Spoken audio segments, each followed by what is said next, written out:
So ayan guys, inaayos namin yung pangregalo namin para sa Father's Day today sa kay Eugene. So parang madalian, yung parang bigla na lang unplanned yung pagre-regalo natin, isn't it? Yeah, it's unplanned. So we spent 112 for this one. So yan, sinabi pa yung price, no? Wala lang.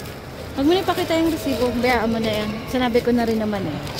So yan, sa Kmart lang naman po namin binili.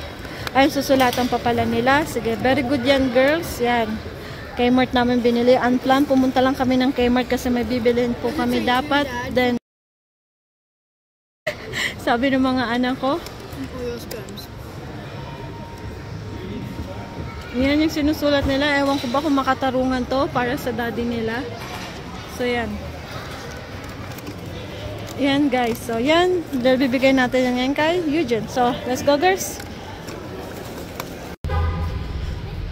So yan, naglalakad na tayo pabalik ng parking kung saan kami nakapark. Ayan, so let's go. Bigay na natin to kay Daddy Eugene.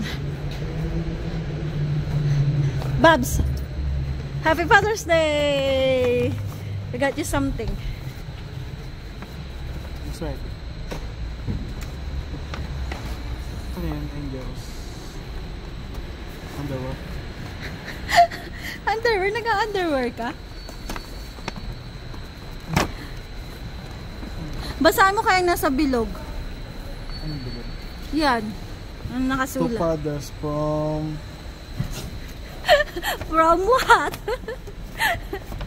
Ano-ano mga nandyan? So, yan.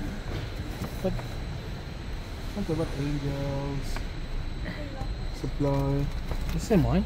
Yeah, that's all yours. Thank you. Thank you. Thank you, girls.